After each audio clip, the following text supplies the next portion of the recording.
Assalamu alaikum.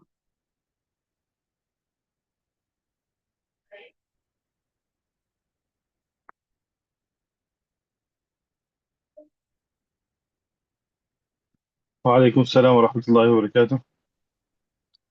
Bismillah. بسم الله الرحمن الرحيم.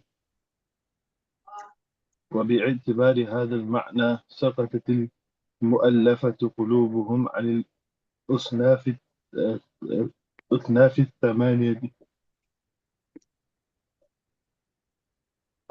للانقطاع العلة، وسقط سهم ذوي القربى لانقطاع العلة. وعلى هذا إذا غسل ثوبا النجس بالخل فزالت النجاسة بحكم طهارة المحل لانقطاع علتها. So based upon this, when an impure cloth is washed with vinegar and its najasa will be removed, and it will be pure as the illa has been removed from it.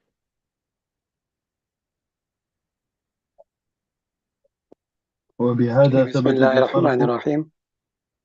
So we were discussing yesterday the principle which we derive from Ijma Sanadi. What is the principle? That if the illat exists and is found, then the hukam will also automatically be found. And vice versa, if the illat is absent, the cause or the reason which brings the hukam into effect, which brings the ruling into effect, if that is absent, then the ruling also will not be able to take effect.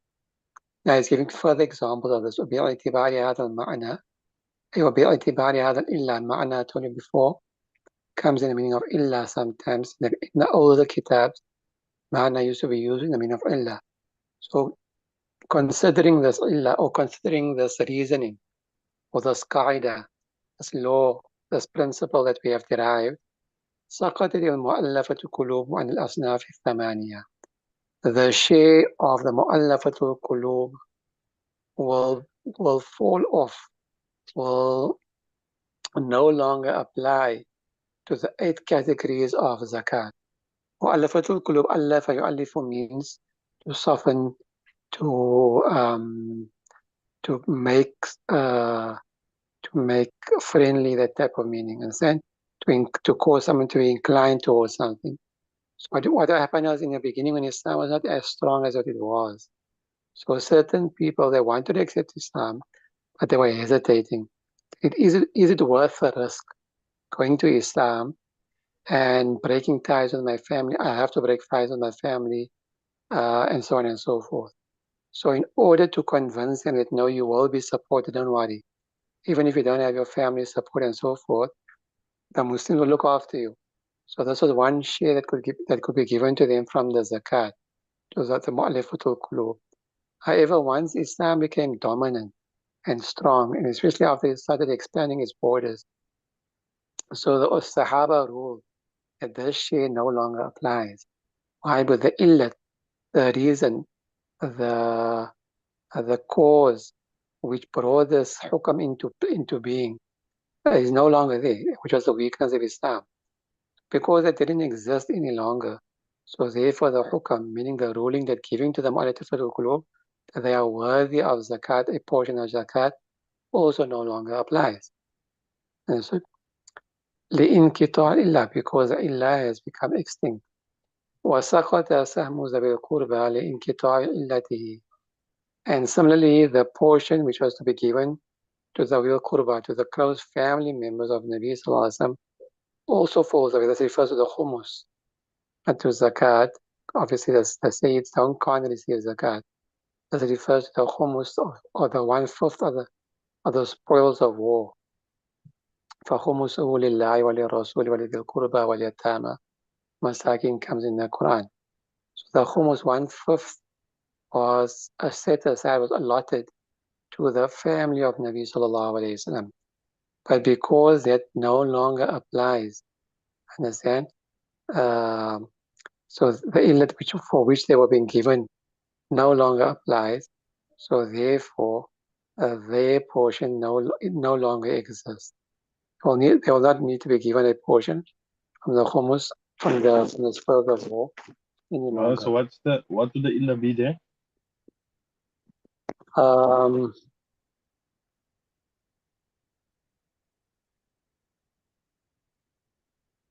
They were getting on the basis of the fact that they were the close family members of Nabi Sallallahu Alaihi Wasallam.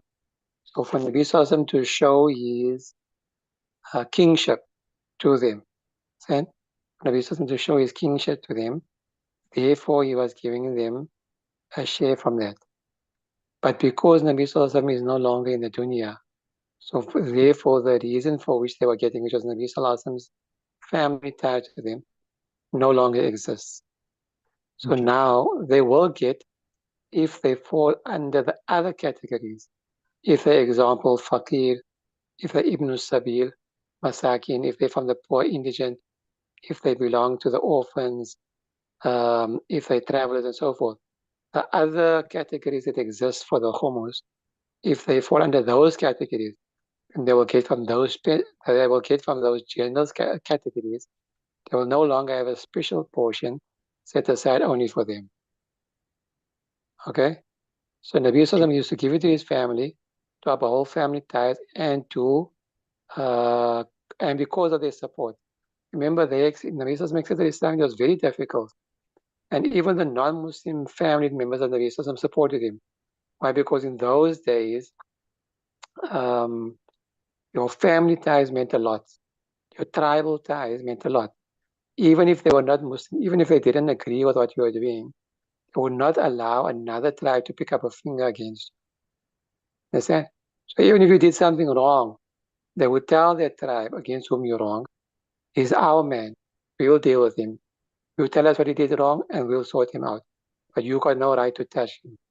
You leave him alone or you're gonna have to go to war against all of us, the whole tribe. You follow? So for their support, then they were offering Nabi Sallallahu their protection, you could say. Nabi Sallallahu used to give to the Muslim family members. Used to give them a portion because of their support of him through very difficult times, especially in the beginning of Islam. So to show his appreciation and that he hasn't forgotten what they did for him, he used to give them from that portion. But again, that falls away because Islam now is very strong, and Nabi Sallallahu as I said, is no longer with us. Gee. وعلى هذا غسل الثوب النجس بالخل فزالت النجاسة بحكم يحكم بالطارد المحل لانقطاع علتها. Again, it's going to other furu secondary masail. So based upon the same asal, when the illat is found, the hukm will be found, and if not, then not. If dirty clothing, najis clothing, is washed with vinegar, for example, or any other agent that can remove najasa, فزالت النجاسة, and it removes the najasa, and then we will give the hukm of tahara. Understand? Whatever you washed with it, whatever you washed with it will become clean. Why? Because the reason for it being najis in the first place, that has been removed, which was a najis. The shirt, for example, was najis because najis has fallen onto it. But now, if you are able to remove the najis, so whatever means, then we will say it's tired, it's clean, because it's no longer najis. Understand? Unlike if your person, so in other words, the najasati haqiqi in the Hanafi madhab, najasati haqiqi can be removed through any such means or agency that will remove the najasat al-haqiqi. Najasat al-haqiqi is that najasat which has a physical form. You can see it, or you can taste it, or you can smell it. Unlike wine falls onto your shirt, or urine, and so on and so forth. So najasat al-haqiqi in the Hanafi madhab is not a condition that you must only use water. Any other substance, soap, and so on in our days, our times, then you can even use it drying it out in the sun and so forth, or sand, any other thing, chemicals and so forth. Any other thing that you can use to remove the najasa, we the Ahnaf say that then it will be permissible for you to do so because the thing that is making the shirt impure is the najasat. If you can remove the najasat, then through whatever reason you can remove, through whatever means you can remove the najasat, it will become tahir. Contrary to najasat hukmi. Najasat hukmi, you can't see it. It's not something physical. You can't see a person being in a state of needing to take wudu or needing to take a ghusl. That doesn't have a physical form. And we only know that a person is in a state of hadath because the Sharia told us to. If you go to toilet, your wudu breaks.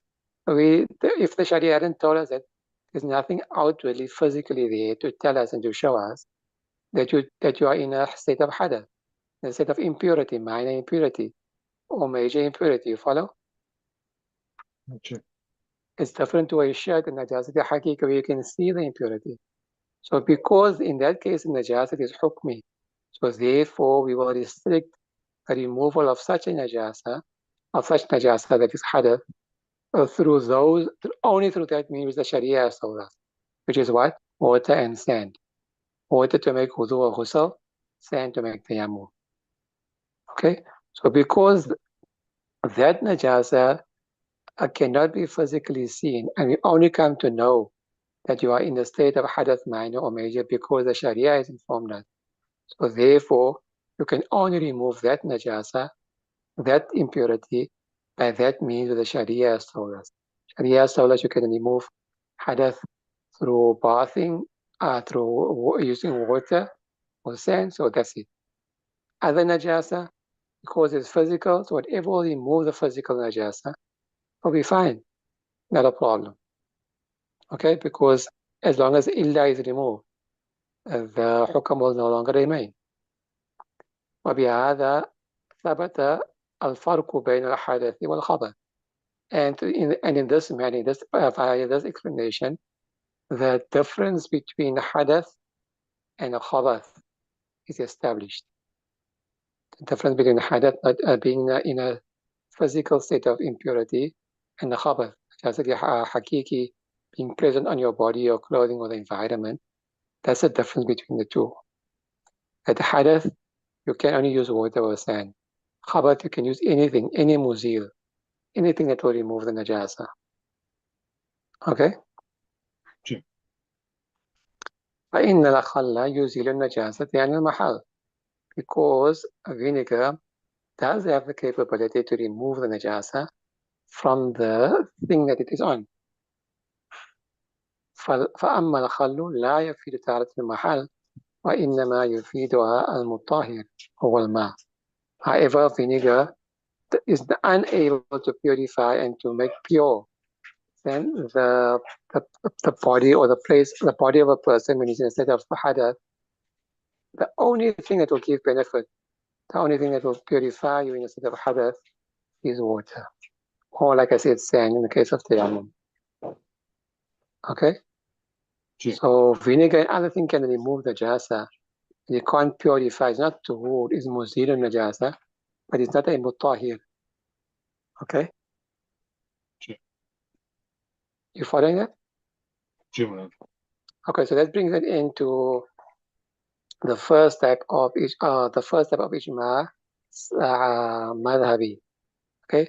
Imam told you ijma of two types, ijma sanadi, which is the classical ijma, and then the author mentioned a second type of ijma, which is not normally discussed in the kitab, which is ijma madhabi, in terms of two types. One was murakkab and that goes together. And now he's discussing another type of ijma, that is inter-madhab. But this ijma now, which is going to discuss, ijma madhabi, is within one madhab. And in simple terms, this is where the madhab, all the ulama of one madhab, have agreed upon a particular usool, an usool which they have extracted. They agree upon it. Why? Because that usool fits across the board to all masail. It fits under the ruling of that usool. So they're all in agreement that this usool or this asal which we have derived, because of which all of these masail fit under it, this asal is correct. So this is called adamul qa'il bil fasl. It is that ijma where there is no disagreement. Okay, there's no one to disagree or go against what the madhab, what usul the madhab have extracted. Follow? Sure. Bismillah. ثم بعد ذلك نوع من الإجماع وهو عدم القائل بالفصل. And after that there's a type of إجماع and that is عدم القائل بالفصل. وذلك نوعان and that is of two types. أحدهما ما إذا كان منشأ الخلاف في الفصلين واحدا، والثاني ما إذا كان منشأ مختلفا And now this is والأول a bit حجة. funny here, right?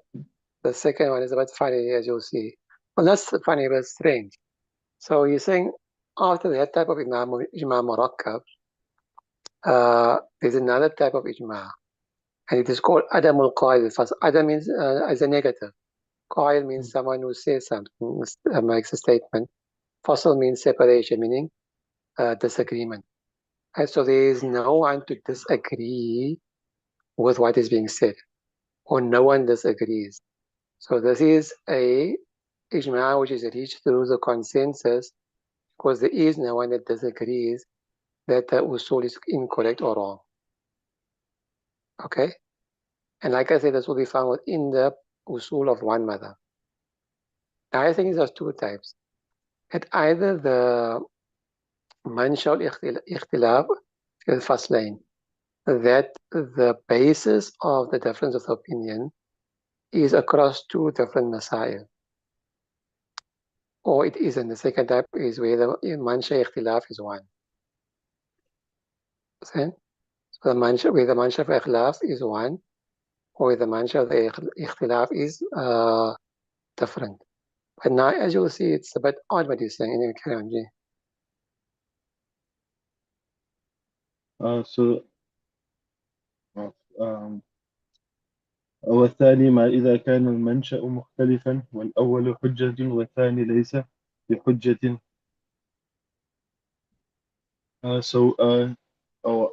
One type is that in which the method of disagreement is in both rulings is the same, and the second type is that which the means of disagreement is different.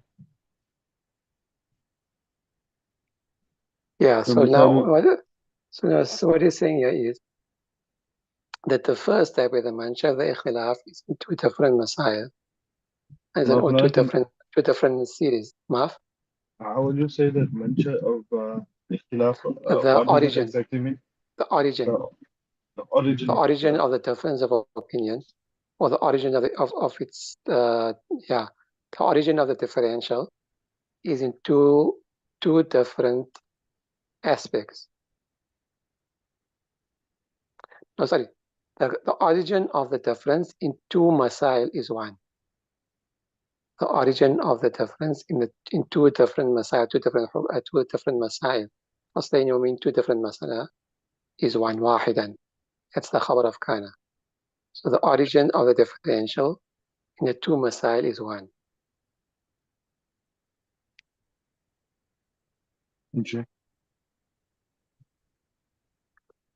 Right. Now he's saying the first one will be a hujjah, will be a dalil, a proof, to prove that your asal is correct. However, the second one cannot be used as a proof. Now, مثال أول example of the first one. فيما إذا خرج العلماء تفعيل. فيما خرج العلماء من المسائل الفقهية على أصل واحد.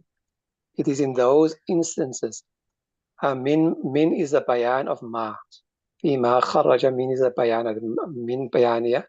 So it is because those masail. So you translate ما from min masail. That will take the place of ما. That's bayaniya, min bayaniya. So it is because those masail which the ulama have extracted, kharaja, have deduced on one principle.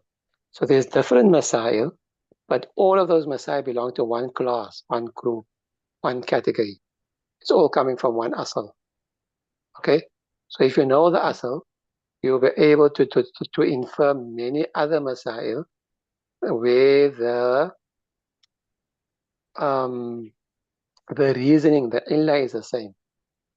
So although the masail are different, so although the Surah al-Masala is different, but the hukum will be one because it belongs to a particular class of masail.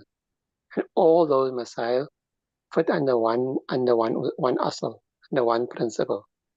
See the example.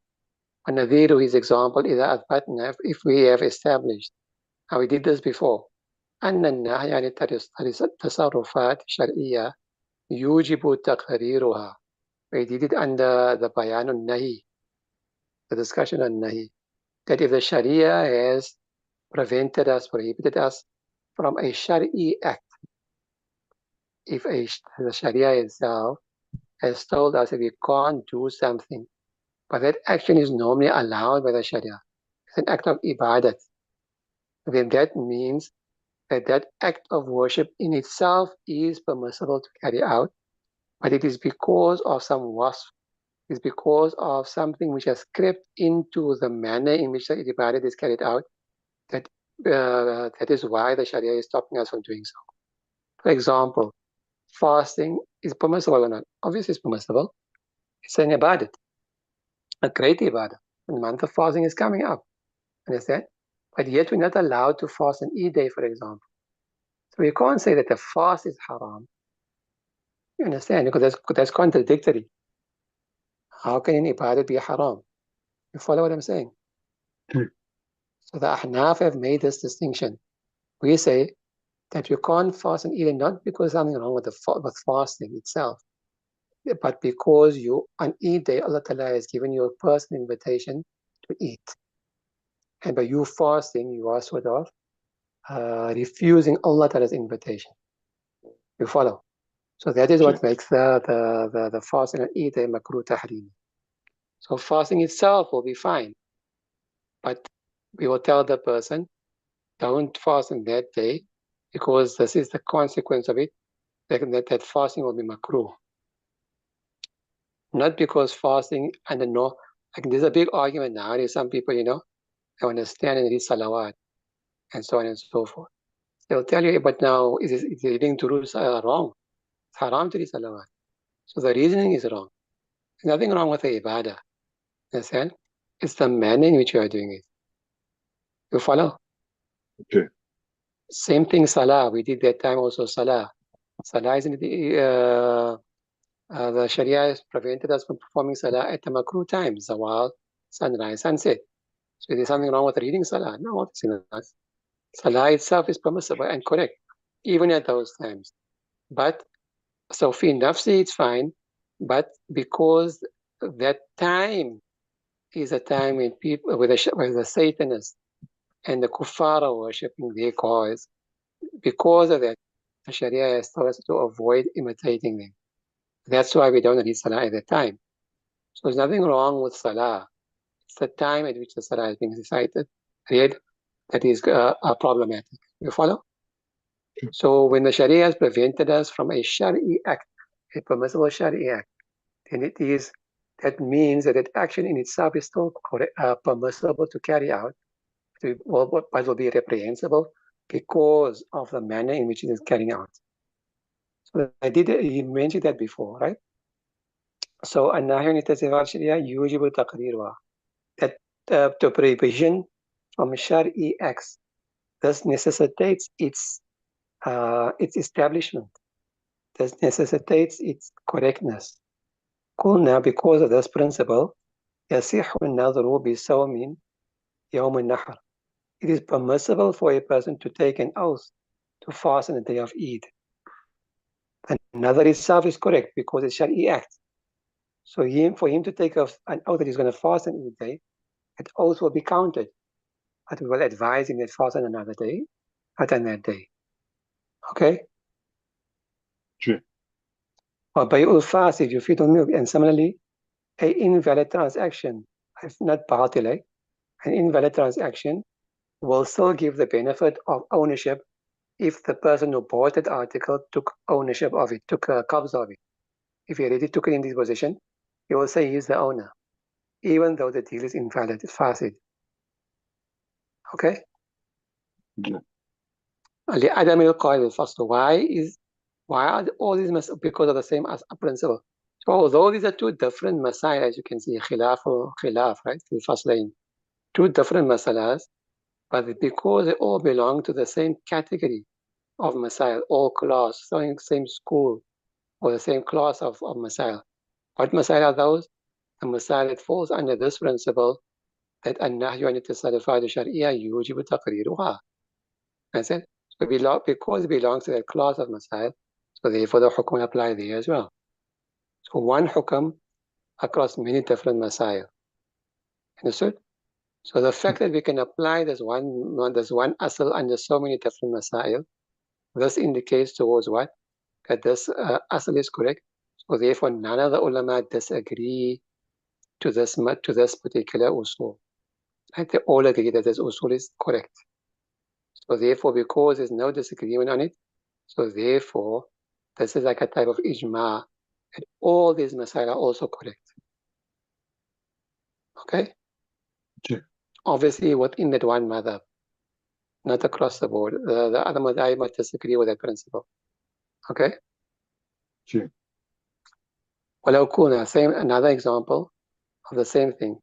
ولو كنا إن التعليق سبب عند وجود الشرط. That a ta'liq, when you suspend the occurrence of an action upon the occurrence of a particular, you suspend the occurrence of some consequence upon the occurrence of an action. Then this will become a sabab only when that shart and condition is found. If you enter the house, you are divorced. So the suspension of talaq is what? Depends upon the entrance or non-entrance of the house. If the house is entered, talaq will fall. If it's not entered, talaq won't fall. That's what we did also before. And the bayan al-taghyir, if you recall. Sure. Go back to that to mention, have a look, right? Sure. So قلنا تعليق الطلاق والإطلاق بالملك والسبب الملك صحيح. So we will say that the occurrence of talaq and has been suspended and freedom has been suspended upon ownership or the cause of ownership. Therefore, it will be correct. Okay? What does this mean? It refers again to the Masai we did before. If a person is not married to someone and he tells her, if I get married to you, I'm going to you divorced. And if I ever marry you, you're divorced. She knocked into his car. I gave you the example. She knocked into his car in the parking lot according to a heated argument. Understand? Sure. And he ended up saying, you know what, if I ever get married to a woman like you, you're divorced. Understand? So if he was to get married to that woman in the future, she will be divorced immediately. Understood? So Sure. although she was not in his nikah at the time he made that statement, but because he made ta'liq, because he suspended the occurrence of the talaq upon the happening of a particular action, therefore it is as if he only said that at the time of that occurrence, at the time that action took place, okay? And this is correct. Why? Because he's making ta'liq on what? On nikah. And if I ever marry you, then, okay? And the same thing with itaq. Example, there was what? That if I purchase you, tells the slave, if I purchase you, you're free. If I was able to become your owner, you're free. Same thing will happen. If he was able to become the owner of the slave will immediately be emancipated. Okay? So all this belong under one class, one category of Messiah. Okay? Sure. Although the Messiah are different, the hukam under all is the same because they all fall under the same asal. So this is like a type of ijma within the madhab. Why? The Adam will call them fasal because nobody says that they are different. This masala is different to that masala. Okay? Sure. You understand it? Are you sure? It's a bit confusing, but inshallah I'll go over it. Yeah, like I said, it is a bit confusing, yeah. It is a bit funny. Like I said, that's why the other kitabs don't mention this under ijma. It doesn't actually fit under ijma anyway. Okay, we'll stop there, inshallah. You can try and digest that, inshallah. If you don't understand, I'll re-explain it tomorrow. Hopefully we can finish this chapter, inshallah. What is Thursday, inshallah. جزاك خير. سبحان الله وبحمده سبحانك اللهم وبحمدك نشهد أن لا إله إلا أنت نستغفرك ونتوب إليك. السلام عليكم ورحمة الله وبركاته. السلام.